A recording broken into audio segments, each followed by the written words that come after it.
नमस्कार जोहार। चलिए जानते हैं झारखंड सुबह की ताजा खबरों को, लेकिन उससे पहले अगर आपने अभी तक इस चैनल को सब्सक्राइब नहीं किया तो सब्सक्राइब कर लें ताकि आपको झारखंड सुबह की ताजा खबरें रोजाना मिलती रहे। सबसे पहली और बड़ी खबर, कृषि मंत्री ने कहा कि अधिकारी किसानों की समस्या को अपनी समस्या समझें, किसानों को सशक्त बनाने में पीछे क्यों। सरकारी अधिकारियों को कृषि मंत्री बादल पत्रलेख ने कहा कि किसानों के साथ एक बेहतर संबंध स्थापित करके सरकारी अधिकारी उनकी समस्या समझें, किसानों की हर समस्या को अधिकारी अपनी समस्या समझकर काम करें। बादल पत्रलेख ने कहा कि किसानों में अपने प्रति भरोसा बढ़ाएं, किसानों की समस्याओं को करीब से देखने की जरूरत है। कृषि मंत्री बादल पत्रलेख पशुपालन भवन के सभागार में इंटरनेशनल मिलेट्स ईयर 2023 के अवसर पर अपने संबोधन में यह बात कही। बादल ने कहा कि सभी पदाधिकारियों को ऐसे जिले से सीखने की जरूरत है जिस जिले में उत्कृष्ट तरीके से योजनाओं में काम हो रहा है।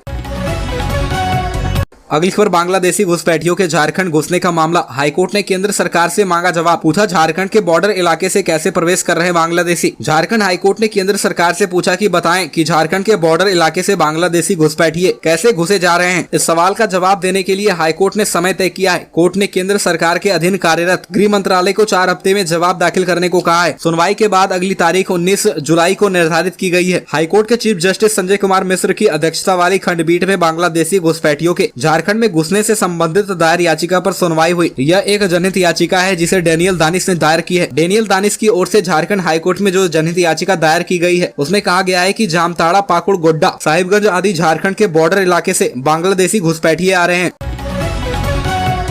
अगली खबर, झारखंड में जूनियर इंजीनियर बनने का मौका। 1551 पदों के लिए जेएसएससी ने निकाला विज्ञापन। नियोजन नीति में बदलाव के साथ ही नियुक्तियों का सिलसिला शुरू हो गया है। झारखंड कर्मचारी चयन आयोग ने लैब असिस्टेंट और शिक्षकों की नियुक्ति के बाद जूनियर इंजीनियर की नियुक्ति का विज्ञापन जारी किया है। इसे झारखंड डिप्लोमा स्तरीय संयुक्त प्रतियोगिता परीक्षा 2023 नाम दिया गया है। इसके लिए ऑनलाइन आवेदन की प्रक्रिया 25 मई से शुरू होगी, जो 24 जून तक चलेगी। 26 जून तक परीक्षा शुल्क का भुगतान किया जा सकता है। फोटो एवं सिग्नेचर भी अपलोड किया जा सकता है। इसके बाद 28 जून तक भरे हुए आवेदन की प्रिंट आउट निकाला जा सकता है। आवेदन में किसी तरह की गलती रह जाती है तो 29 जून से 1 जुलाई तक उसमें सुधार किया जा सकता है। इसमें अभ्यर्थी अपना नाम, जन्म तिथि, ईमेल और मोबाइल नंबर छोड़कर बदलाव कर सकते हैं।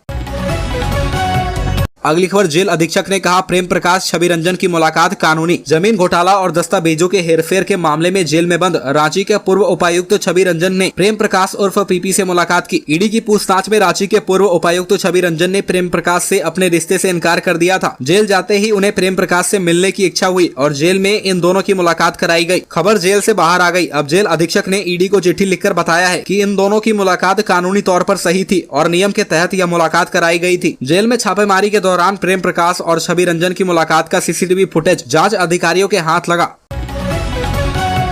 अगली खबर, शिक्षा विभाग की मासिक समीक्षा बैठक। ई विद्या वाहिनी में शिक्षकों का जितना अटेंडेंस होगा उतना ही मिलेगा सैलरी। उपायुक्त कार्यालय में मंगलवार को शिक्षा विभाग की मासिक समीक्षा बैठक उपायुक्त विजया यादव की अध्यक्षता में हुई। इसमें बच्चों का जाति प्रमाण पत्र बनाने, बैंक खाता खोलने की अद्यतन स्थिति, सावित्रीबाई फुले किशोरी समृद्धि योजना, ई विद्या वाहिनी में शिक्षकों व छात्रों की उपस्थिति सहित अन्य बिंदुओं पर विस्तार से समीक्षा बैठक कर जरूरी दिशा निर्देश पदाधिकारियों को दिए गए। डीसी ने ई विद्या वाहिनी में शिक्षकों के 100% अटेंडेंस नहीं होने पर जितना अटेंडेंस उतनी ही सैलरी देने का निर्देश शिक्षा विभाग के पदाधिकारियों को दिया। उपायुक्त ने कहा नया सेशन शुरू हो रहा है। छात्राओं से नामांकन के समय सावित्रीबाई फुले किशोरी समृद्धि योजना का फॉर्म भरवाएं। बच्चों का बैंक खाता भी खुलवाना सुनिश्चित करें।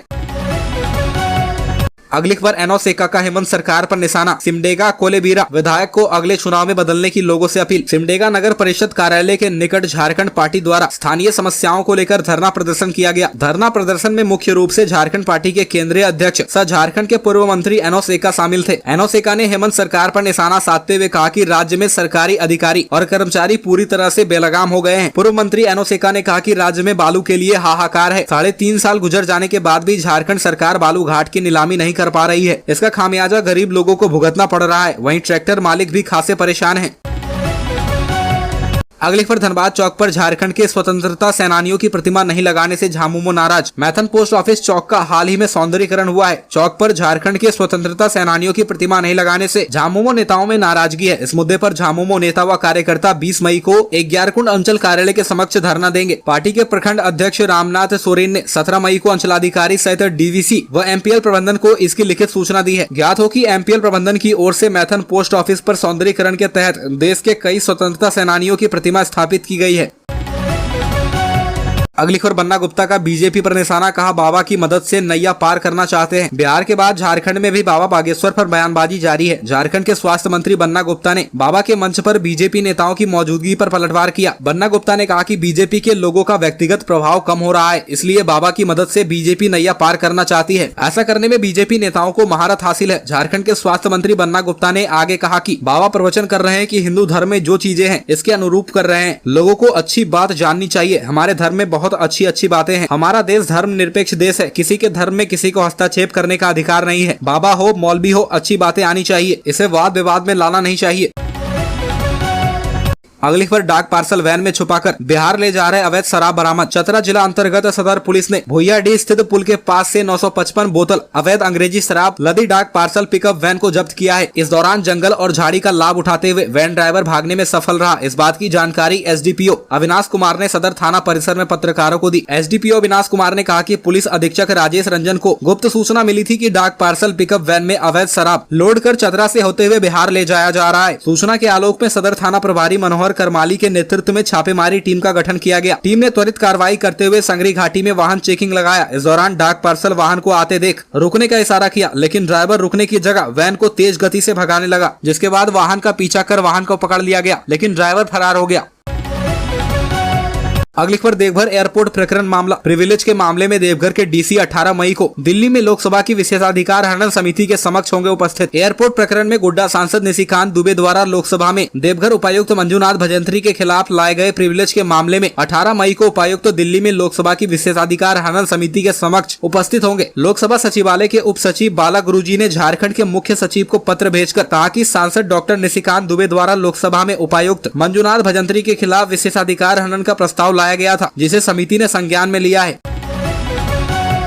अगली खबर, राष्ट्रपति के झारखंड आगमन पर सुरक्षा में तैनात रहेंगे 15 आईपीएस सहित 5000 जवान। राष्ट्रपति द्रौपदी मुर्मू के 3 दिवसीय झारखंड दौरे के मद्देनजर सुरक्षा के पुख्ता और कड़े इंतजाम किए गए हैं। राष्ट्रपति की सुरक्षा में 5000 जवान तैनात रहेंगे। रांची रेंज और दुमका रेंज डीआईजी के नेतृत्व में 15 से ज्यादा आईपीएस अधिकारी सुरक्षा व्यवस्था की कमान संभालेंगे। राष्ट्रपति की सुरक्षा में 2 डीआईजी सहित 15 आईपीएस, 24 डीएसपी, 60 इंस्पेक्टर और 250 सब इंस्पेक्टर तैनात रहेंगे। उनके रूट लाइन पर पुलिस कर्मियों की तैनाती, ट्रैफिक सहित सभी पहलुओं की तैयारी अंतिम चरण में है। राष्ट्रपति के गुजरने वाली रूट की हर ऊंची इमारत पे भी पुलिस के जवान हथियार के साथ निगरानी करेंगे। अगली खबर, एसएनएमएमसीएच धनबाद के संविदा कर्मियों की नौकरी पर संकट। धनबाद के शहीद Nirmal Mahato medical college and hospital के 120 संविदा कर्मियों को हटाए जाने के आदेश के बाद अस्पताल के संविदा कर्मियों में सरकार के प्रति खासा रोष है। इस संबंध में संविदा कर्मियों ने कहा कि सरकार ने अगर अपना निर्णय नहीं बदला तो चरणबद्ध तरीके से आंदोलन किया जाएगा। स्वास्थ्य विभाग की ओर से आउटसोर्सिंग कर्मियों की छटनी के जारी आदेश के बाद एसएनएमएमसीएच के संविदा कर्मियों में आक्रोश है। सरकार के इस आदेश का आउटसोर्सिंग कर्मी विरोध जता रहे हैं। इसके तहत पहले दिन शहीद Nirmal Mahato medical college and hospital में कार्यरत आउटसोर्सिंग कर्मियों ने मंगलवार को अस्पताल अधीक्षक से मुलाकात कर अपनी बातों को रखा। उन्होंने कहा कि वर्षों से अस्पताल में अपनी सेवा दे रहे हैं। अचानक स्वास्थ्य विभाग का यह फरमान समझ से परे है। ऐसे में स्वास्थ्य विभाग द्वारा जारी चिट्ठी के आलोक में अगर उनकी छटनी होती है तो आंदोलन करेंगे।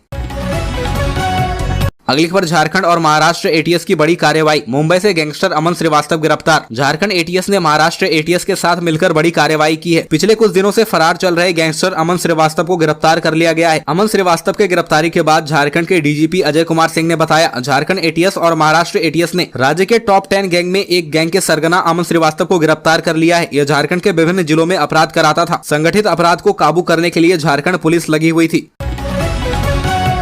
अगली खबर, माइनिंग लीज आवंटन मामले में अब 16 जून को होगी सुनवाई। झारखंड हाईकोर्ट के चीफ जस्टिस संजय कुमार मिश्र की अध्यक्षता वाली खंडपीठ में सीएम हेमंत सोरेन और करीबियों को माइनिंग लीज आवंटित किए जाने के मामले में सुनवाई हुई। सुनवाई के दौरान सरकार ने अपना जवाब दाखिल किया। पक्ष रखते हुए वरिष्ठ अधिवक्ता कपिल सिब्बल ने कोर्ट को बताया कि माइनिंग लीज आवंटित किए जाने का एक मामला पहले ही सुप्रीम कोर्ट ने खारिज कर दिया है। इसके बाद कोर्ट ने सुनवाई करते हुए इस मामले में अगली सुनवाई के लिए 16 जून की तारीख तय की है। माइनिंग लीज आवंटन से संबंधित मामले पर याचिका अधिवक्ता और आरटीआई एक्टिविस्ट सुनील कुमार ने दायर की है। इस मामले को लेकर लंबे समय से सुनवाई चल रही है। सुनवाई के बाद प्रार्थी की ओर से रिजाइंडर दाखिल करने के लिए समय मांगा गया है। सुनवाई के दौरान सरकार का पक्ष वरिष्ठ अधिवक्ता कपिल सिब्बल ने रखा है।